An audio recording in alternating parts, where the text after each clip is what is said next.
Bueno, Santiago Apóstol, uno de los 12 apóstoles de Cristo y además el primero de los apóstoles que derramó su sangre, ¿no? Testigo del Evangelio. Pero este significado evangélico se enriquece con el significado de haber reedificado esta capilla que recuerda la fe de nuestros antepasados que llegaron aquí con muchísimas ilusiones, también con mucha nostalgia, pero la fe en Dios, la fe en Cristo, la misma fe del apóstol Santiago lo sostuvo y nosotros somos herederos de esa tradición y por eso este gesto ha sido realmente muy hermoso, muy lindo, ¿no? Bueno, usted ha dicho que es un santo de su devoción. Sí, claro, porque yo soy de origen mendocino y es patrono de Mendoza. Mendoza desde la época colonial se lo venera. Y todos los años, el 25 de julio, se hace una hermosa celebración y bueno, y yo le tengo una devoción particular a Santiago Apóstol, ¿no? El patrón Santiago, como le decimos. ¿La elección de un patrono tiene algo que ver con la identidad de ese pueblo?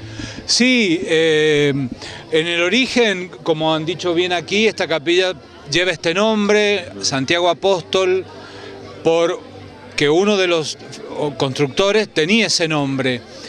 Pero ahí se van entremezclando la historia de las personas con la fe, con la historia de los pueblos, de esta colonia. Y llega un momento en que la figura del santo patrono, como bien decían ustedes antes, en Brinkmann, San Juan Bautista, María Auxiliadora, San Francisco de San Francisco, la Virgencita en la villa, se hace una sola cosa y forma parte de la identidad cultural de un pueblo. Y por eso es tan importante rescatar estas tradiciones religiosas.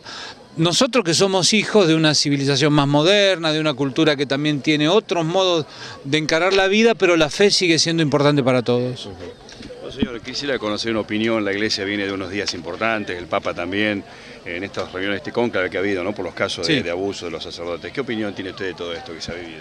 Bueno, es un momento muy importante de una crisis muy profunda que vive la Iglesia, como pocas veces se ha dado en la historia, hay que tomar conciencia de esto.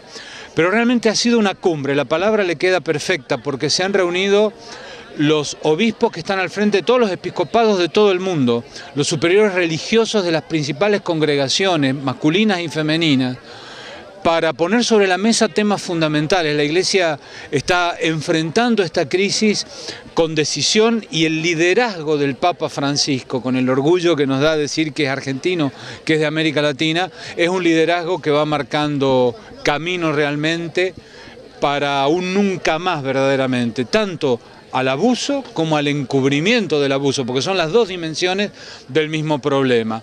Escuchando sobre todo el testimonio de las víctimas, lo más fuerte ha sido escuchar una vez más ese abismo de horror que significa para una persona, normalmente un niño, un adolescente, sufrir el abuso. Pero el Papa también ha mostrado que los abusos dentro de la Iglesia forman parte de una geografía espantosa, que son los abusos a nivel universal, es un problema social enorme. Por eso cuando la Iglesia lo encara también sabe que va a contribuir a sanear también un aspecto importante de la vida de nuestra sociedad. Monseñor, en la historia de la Iglesia Católica también podemos ver otros momentos de crisis.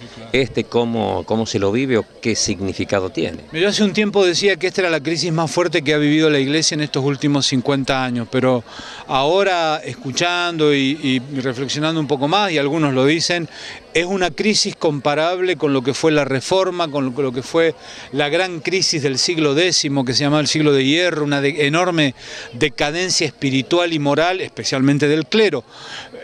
Bueno, es una crisis muy profunda, por eso la respuesta que tiene que dar la Iglesia y que está dando tiene que ir a fondo, ¿no?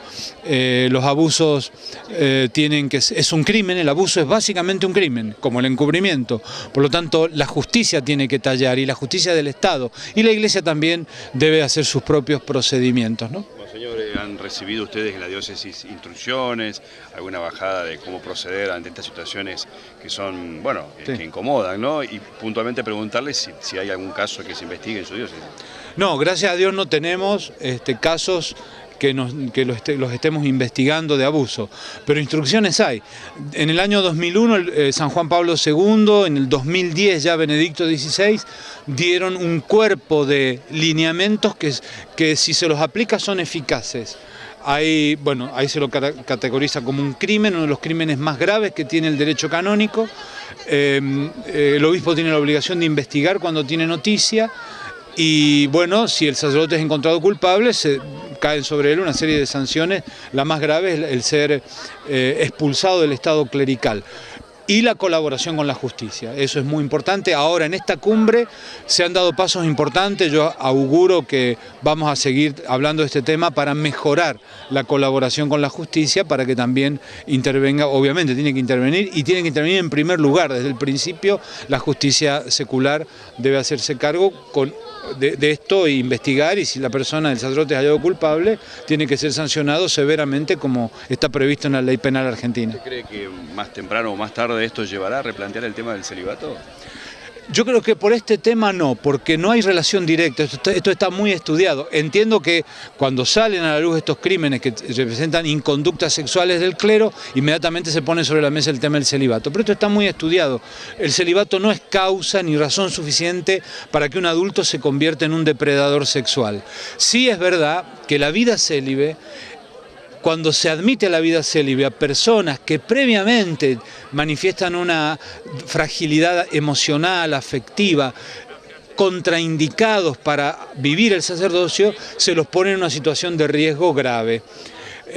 Por eso la Iglesia tiene que seguir, porque otra de las líneas fuertes que se discutieron estos días es una más delicada, más profunda y mejor selección de los candidatos a la vida sacerdotal y religiosa.